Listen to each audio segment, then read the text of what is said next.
ప్రపంచంలోనే పెద్ద దేశమైన భారతదేశాన్ని తన వశం చేసుకోవటానికి మొఘల్ చక్రవర్తులు అప్పటికే చాలాసార్లు విశ్వ ప్రయత్నాలు చేసి ఓడిపోయారు. కానీ బాబర్ ద్వారానే ఆ విజయాన్ని దక్కించుకుని ఢిల్లీ పీఠంపై జెండా ఎగరవేశారు. అక్కడి నుంచి చాలా సంవత్సరాలు మొఘలుల పాలన మన భారతదేశంలో కొనసాగింది. ఒక్కసారి చరిత్రలో మనం వెనక్కి వెళ్తే బాబర్ భారతదేశంపై దండెత్తి రావటం ఇదే మొదటిసారి కాదు. అప్పటికి 4 సార్లు భారతదేశంలోని 24 సామ్రాజ్యాల మీద దాడి చేసి అతన్ని స్వాధీనం చేసుకున్నాడు. అయితే ఢిల్లీని స్వాధీనం చేసుకుంటేనే భారతదేశాన్ని మొత్తం తన గుప్పిట్లో ఉంచుకోవచ్చు అనే ఆలోచనతోనే పానిపట్టు యుద్ధానికి కాలు దువ్వాడు. చివరికి 1526లో సాధించాడు. అతని కలను నిజం చేసుకున్నాడు.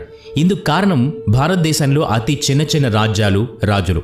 అప్పట్లో భారతదేశంలో చిన్న రాజులు తమ రాజ్యాల్ని పరిపాలించేవారు.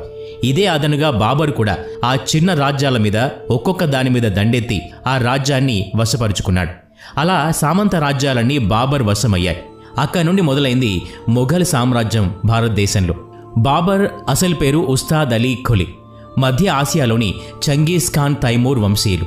వీరంతా మంగోల్ సంచార యుద్ధ వీరులు. బాబర్ చాలా ప్రమాదకరమైన, క్రూరమైన రాజుగా చెప్పుకునేవారు. 12 సంవత్సరాల వయసులోనే అతని తండ్రి నుంచి రాజ్యపాలన, రాజనీతి నేర్చుకున్నాడు. అంతేకాదు 13వ ఏటనే ఆఫ్ఘనిస్తాన్, కాబూళ్లను తన వశం చేసుకున్నాడు. అయితే భారతదేశాన్ని వశం చేసుకోవడానికి మాత్రం చాలా యుద్ధాలు చేయవలసి వచ్చింది. ఆఖరికి 1526లో జరిగిన పానిపట్ యుద్ధం అతడిని భారతదేశానికి చక్రవర్తిగా నిలిపింది. ఇతర దేశాల మీద దాడి చేసేటప్పుడు అతని క్రూరత్వాన్ని ఎంతగా చెప్పుకుంటారో, అతని పాలనలో మాత్రం ప్రజలు అంత సంతోషంగా ఉండేవారు. దానికి ఉదాహరణ, పానిపట్ యుద్ధంలో మరణించిన తర్వాత వారి కుటుంబాలన్నింటినీ ఒకచోట చేర్చి చాలా క్షేమంగా చూశాడు. వారికి కావలసిన సదుపాయాల్ని కల్పించాడు. అంతేకాదు పానిపట్ యుద్ధంలో గెలిచిన సొమ్మంతా జన సైనికులకు విరాళంగా ఇచ్చాడు. కాబూల్లో దోచుకున్న సొమ్మంతా కాబూల్ కోసం పనిచేసిన వీరులందరికీ, అలాగే కాబూల్ నివాసితులకు వెండి నాణాల రూపంలో బహుకరించాడు. ఎన్నో దాన ధర్మాలు కూడా చేశాడు. వీటన్నిటికీ అతనికి ఒక బిరుదిచ్చారు. అదేంటో తెలుసా? కలందర్, అంటే దానవీరుడు అని అర్థం. అయితే అంత కష్టపడి సంపాదించుకున్న భారతదేశాన్ని ఎక్కువ రోజులు పాలించలేకపోయాడు. 1530లో అనారోగ్యం కారణంగా బాబర్ మరణించాడు. బాబర్ మరణానంతరం భారతదేశం బరువు బాధ్యతలన్నీ అతని పెద్ద కొడుకు హుమాయూన్ తీసుకున్నాడు. హుమాయూన్కి 3 సోదరులు కూడా ఉన్నారు. అందుకే ఒక్కొక్క దేశాన్ని ఒక్క తమ్ముడికిచ్చి పరిపాలించారు. అతని సోదరుల అత్యాశ కారణంగా ఎక్కువ యుద్ధాలు కూడా చేయవలసి వచ్చింది. ప్రపంచమంతా తమ కబంధ హస్తాల్లో ఉండాలన్నది అతని సోదరుల ఆశ. ఈ కారణంగా హుమాయూన్ మీద 2 సార్లు హత్యాయత్నం కూడా జరిగింది.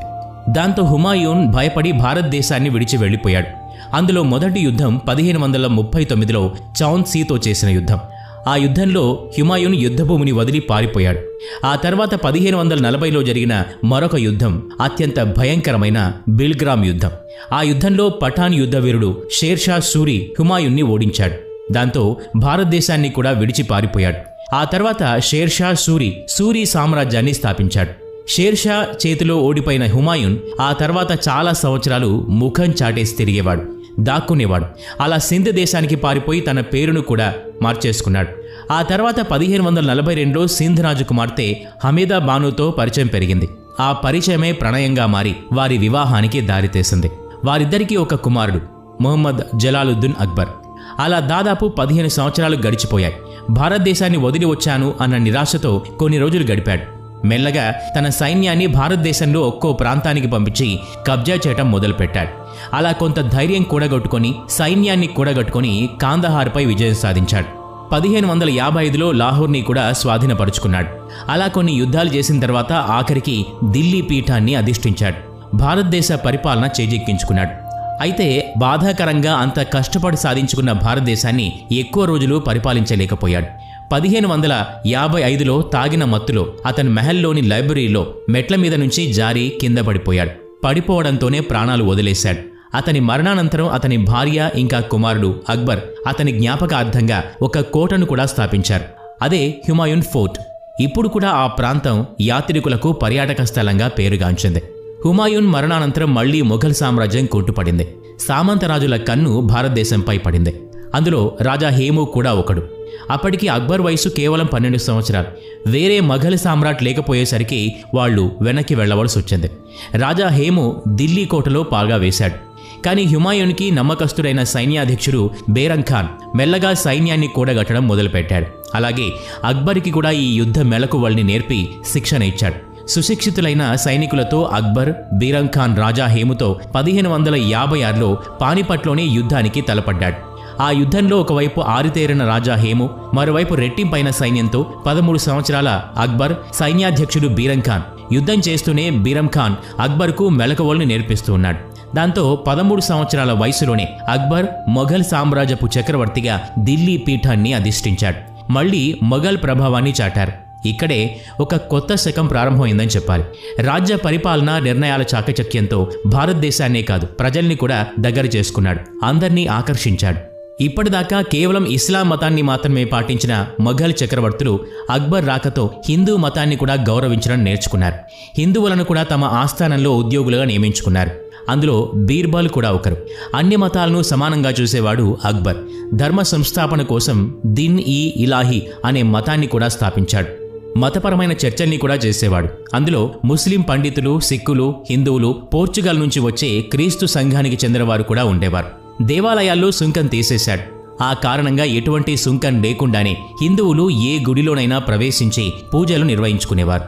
అంతేకాకుండా బజారు, కుటీర పరిశ్రమలో పనిచేసే వాళ్లకి ప్రత్యేకంగా ఆగ్రా సమీపంలో ఒక నగరాన్ని నిర్మించాడు. ఆ నగరం పేరు ఫతేపూర్ సిక్రీ. చాలా అందమైన నగరం.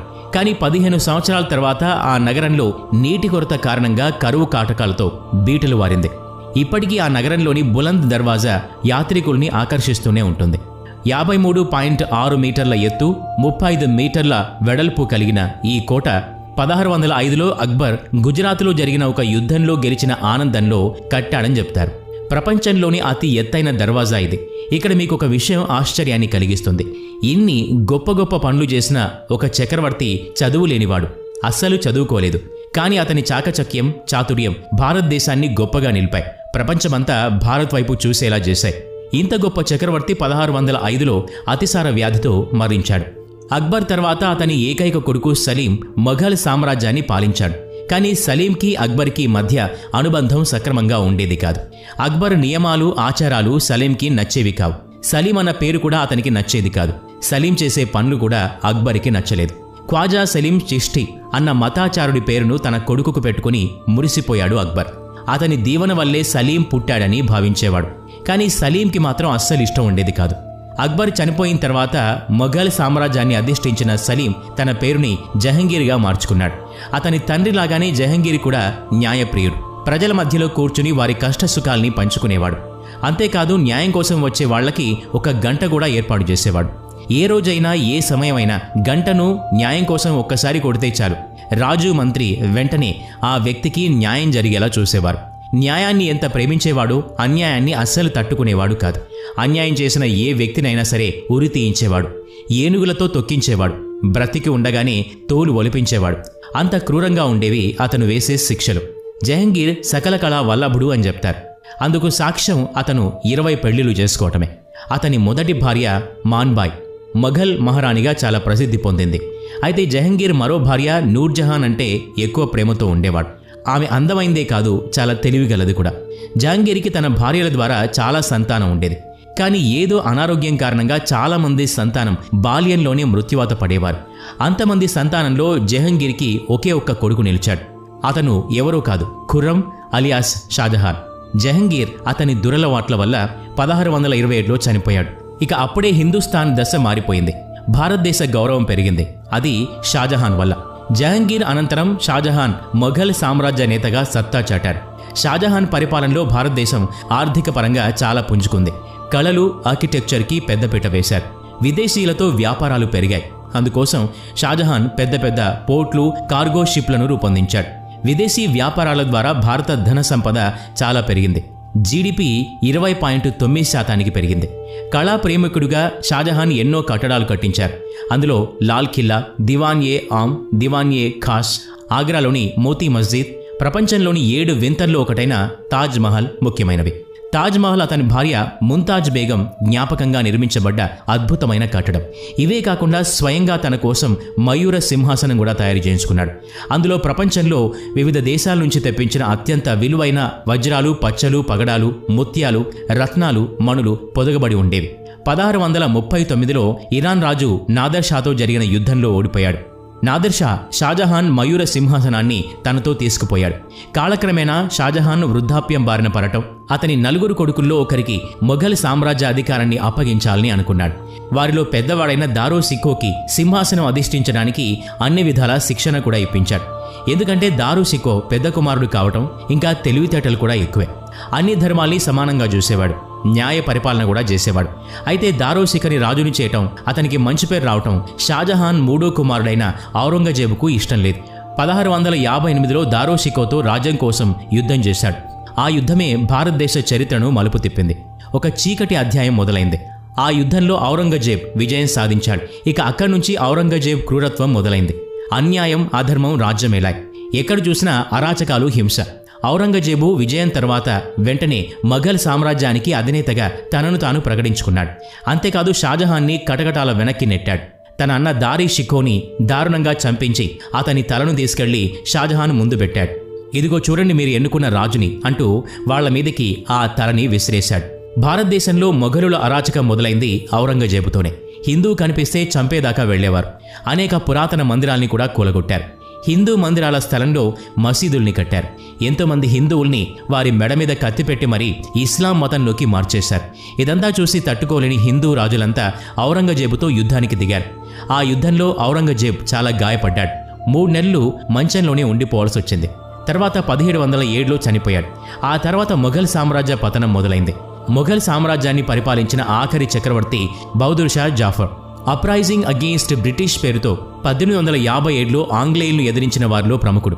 అయితే అందులో సఫలం కాలేదు. బ్రిటిష్ వారి డివైడ్ అండ్ రూల్ వల్ల జాఫర్ తన సామ్రాజ్యాధికారాన్ని పోగొట్టుకోవాల్సి వచ్చింది. ఏదేమైనా మొఘల్ చక్రవర్తుల పాలనలో భారతదేశం ఎంత ఉన్నతంగా అభివృద్ధి చెందిందో అంత పతనాన్ని కూడా చూసింది. అక్బర్, షాజహాన్ లాంటి కళా పోషకులు, ఔరంగజేబు లాంటి వ్యతిరేకులు, ఒక్క డైనస్టీ. ఎంత డిఫరెన్స్? మీకేమనిపిస్తోంది? వీడియో నచ్చినట్లయితే లైక్ చేయండి, షేర్ చేయండి. ఇలాంటి మరిన్ని వీడియోస్ కోసం ఈ ఛానల్కి సబ్స్క్రైబ్ చేసుకుని బెల్ ఐకాన్ మీద క్లిక్ చేయండి. నెక్స్ట్